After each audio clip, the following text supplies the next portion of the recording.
Tamsin, I'm 22. I went to a music college for several years, have gigged here and there, and was scouted at 14 for an agency that prepares you for a label.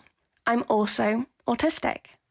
The way I engage with music, being autistic, can be interpreted differently than a non-autistic person.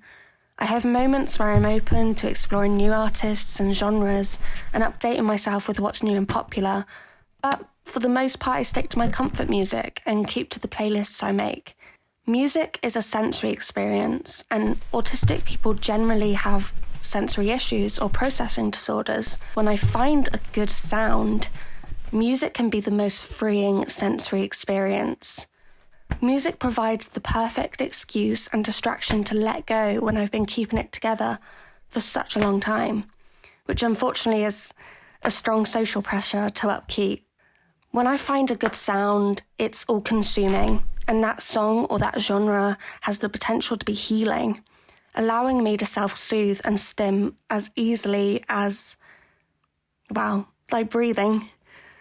I can't explain the freedom music provides me to express myself and how that makes my body feel when I'm able to react authentically. It's an extremely powerful media to consume and create. For me, as an autistic person, when I put my headphones in and listen alone, it provides the most wonderful escape and offers me the rhythm and opportunity to let go and stim, which is so important for my emotional health. I can quite literally feel the release of tension when I succumb to music. I feel I have an intense relationship with music. If I like something, I love it, and you will most likely hear about it. And I will use music to control my sensory environment. I don't have a sensory room, but I have headphones and can turn off my lights, put on a playlist full of the songs that provide me that deep, internal, positive reaction that allows me to stim. And that's often all I need to feel closer to my authentic self again. Music can be therapy for many people, but more intensely for autistic people.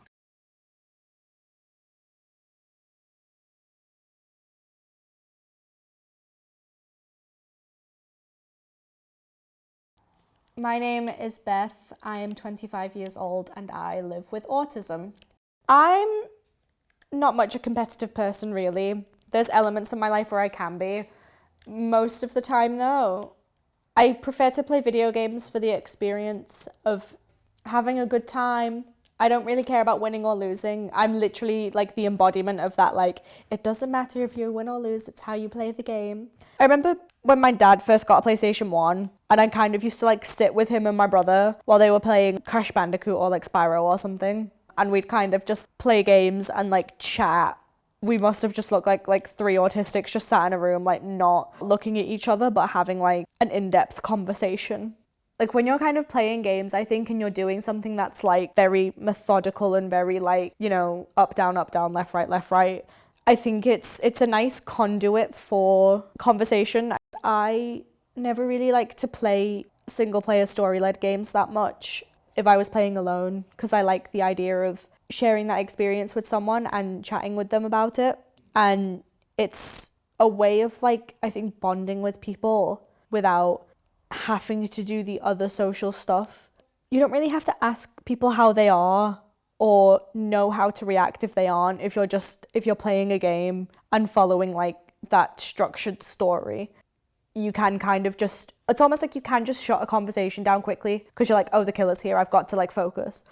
No one judges. The only thing you get judged on in this regard is your game playing ability, which of course means that I get judged a fair bit, but I've never claimed to be a gamer, but I've definitely found, I think, in the past like few years, it's just been nice to be able to like sit back with some friends, share this like an experience together of playing a video game without having to think too hard and without feeling different. I think when you're playing a game and you're working towards a similar goal, yes, I'm playing with 3 people in this game. They don't know I have autism. I mean, I'd be really shocked if they did, to be fair. My name is Keith Saha and I am co-artistic director / CEO of 20 Stories High Theatre Company. I'm a theatre director, playwright, musician and co-creator. I was diagnosed with ADHD. I've only been diagnosed with it for about 4 weeks. It's really interesting being an adult that's been diagnosed. People in their 30s or 40s are getting this late life diagnosis, and for a lot of us, everything starts to fit into place a bit. Lots of things, behaviours that we had when we were sort of younger, as children, young adults going out into the world and navigating things, suddenly sort of make sense. I didn't do very well at school at all. I failed most of my exams. I wasn't hyperactive physically, but mentally, I can see that now, so I was often distracted. I couldn't write, I couldn't sit down and write anything, I couldn't put pen to paper, I didn't do any homework, and I really struggle with acronyms anyway. But one thing that I've learned is it's still called a disorder, and which is the same with ASD as well, it's still called a disorder. So there's a school of thought that's looking at asset-based language, which an alternative for ADHD is called VAST, V-A-S-T, which stands for Variable Attention Syndrome Trait. It's a bit of a mouthful, but I suppose it's VAST is looking at how neurodivergent people can be holding lots of ideas, and one of the benefits I would see is that we might be good at hyper-focusing, and that's one thing that I learned. So I became a playwright at the age of 30, having never written anything. Didn't think I was good at writing because of school, and then I just hyper-focused on a task, and I suddenly found the ability to be able to write a play without stopping. I think there's something interesting around the narrative with the ADHD creatives, is that we never want to present ourselves as having superpowers either, which is another trope and something we have to be careful of. We're told, young people as well as adults, that neurodivergency can be a superpower. There's a school of thought of they just say that to us to make us feel better.